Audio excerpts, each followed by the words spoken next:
Hi everyone, Ryan here for Fight Game Analysis, and today we are going to be talking about the upcoming fight between Sabina Mazo and Miranda Maverick. But before we jump into that, if you've been enjoying the content, please go ahead and click on the like button and also subscribe to the channel.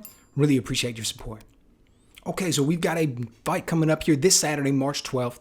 Sabina Mazo versus Miranda Maverick.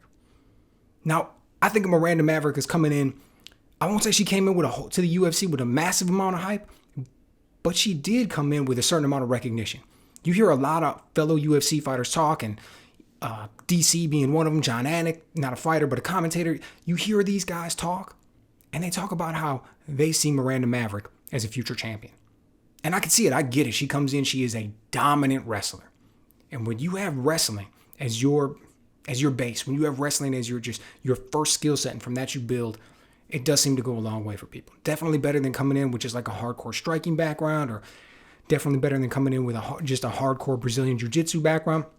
That wrestling, man. I mean, number one, if you've ever been in a wrestling room, you understand that they work incredibly hard. So coming in with that kind of discipline and that kind of work ethic and physically being able to endure is huge. But even more so than that, it's the ability to dictate where the fight goes. You want this fight standing up, you can stop somebody from taking you down. You want this fight to go to the ground, you can get it there if you want it to. That's a huge advantage that without wrestling, a lot of people don't have. So Miranda Maverick comes in with this wrestling background, and she's not the biggest in the division, right? Kind of average, but physically very powerful. You see her, and right away, you know you're dealing with a handful. Like, she's going to be able to come in there, and she's going to be able to move people around. She's going to be able to take women down when she wants to. And that's exactly what you've seen in a lot of her fights.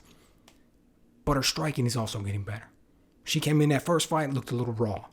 Improved to the second, improved to the third, continually gets better. Now, we didn't get to see too much of it on display really in her last fight. That was the first time that we ever saw her got just completely dominated and out-grappled.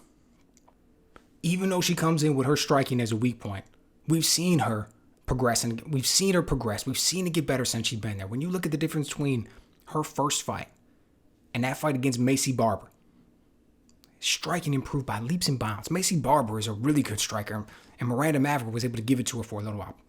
Personally, I actually gave her that fight. I know she got the split decision loss, but she dominated the first round and then goes in there, gets the takedown in the second. She lost the first half of the second round, but she ends up getting the takedown, gets the back, threatens with a submission. I thought that was her fight. They didn't end up giving it to her. They gave it to Maycee Barber. Whatever, no big deal. But she absolutely lost her last one. Her last one, she came out and she actually got out-grappled, which I imagine was a little bit surprising for her. I imagine she hasn't been in too many situations where she is out there and she is facing another woman of her same size, and she is completely dominated in the grappling department to that degree. At least not anytime recently. Maybe when she was a lot younger, but I got to imagine that was an eye-opener for her. So she's coming into this one off of 2 losses, but a lot of hype before that, a lot of promise before that. So she probably feels like, if I get this 3rd loss in a row, it is. What is my career trajectory on? Where am I going to go? I imagine Miranda Maverick has like a lot of motivation coming into this one. Now, standing across from her, Sabina Mazo. It's funny because her background in martial arts actually started with Brazilian jiu-jitsu, but in my opinion, she's a striker all day. That's the way she comes out. That's the way she plies her craft. She's tall, very good reach for the division. And when you see her, that's what she wants to do. She throws straight punches, straight kicks, really likes to come out there and get after it and work at a distance and keep her opponents at range. She trains out of King's MMA with Rafael Cordero, so she gets a lot of good knowledge. She gets a lot of good work. You got people like Fabricio Verdun, Calvin Gastelum, people like that who are helping her, working at her camp, just all a part of that same thing. That's a great amount of knowledge there. That's the great amount of knowledge transfer that really helps young people coming up. She's only 24 years old. As much as she's done, she's still got way more in front of her. She's still just young in the sport and continuing to learn. Now, you look at her fights. It's interesting. She comes out there against J.J. Aldrich. J.J. Aldrich lit her up in the first round. Really found a home for that left hand. Second round comes out. Mazo completely changes the story. Starts being much more aggressive. Ups her work rate. Starts keeping her at distance, throwing a lot of those straight punches. She was able to do a lot better since the beginning of that second round. Goes out there, moves up in weight. I don't know, probably a tough weight cut for her because she's so big. Moves up in weight. Goes in there against Alexis Davis. Gets absolutely dominated in the grappling department. Realizes probably pretty quickly that these women are too big for me. I need to move back down. And then we see her in her last fight. Drops back down and fights Agapova. at the end of the day, the record says that she lost by rear naked choke. That was an absolute beating on the feet. Agapova went out there and just lit her up on the feet, which I got to imagine was a little bit of an eye-opener. Mazo's got some decent strikes. She's got some good hand speed. She moves around well. She's aggressive. Because she's got that length and she's aggressive, it keeps people on their back feet and they're not quite sure what to do. And she's able to get a lot of shots off. But Agapova was lighting her up with the left hand.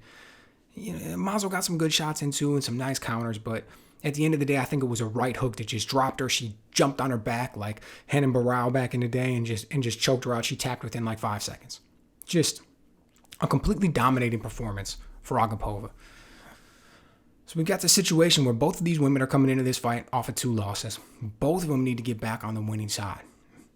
Now, they've got Miranda Maverick as a huge favorite coming into this, right? Las Vegas has her installed at like maybe minus 330, minus 335, something along those lines. That translates roughly to a 77% chance of winning. And that's interesting because if this was a kickboxing match, I don't think Miranda Maverick has what it takes to win. If Sabina Mazo was able to if I knew going into this that Sabina Mazo was going to be able to keep this on the feet, I'd say it's Miranda Maverick should hope for a 50-50 fight. It's much more, in my opinion, going to be in Mazo's favor. So I got to imagine that this huge line being in Maverick's favor is all due to the fact that everybody thinks that she's going to be able to get her down. Everybody thinks that she's going to be able to wrestle her. Get her to the mat, hold her there, take her back, beat her up, whatever the situation may be, possibly get the submission. And I probably think that's going to be the way it goes. I think it'll probably turn out that way. Miranda Maverick is probably going to be able to get that takedown. If I were her, I'd be going for it early and often. I think she's got the grappling. I think she definitely has the physical strength advantage. I think she has the wrestling advantage. Probably not a jiu-jitsu advantage. Mazo's got a brown belt. But if you're on top, and you got a really good top game, you're strong and you're heavy and you know how to land strikes, you can nullify a lot of what just a straight up Brazilian jiu-jitsu player brings to the table in an MMA match.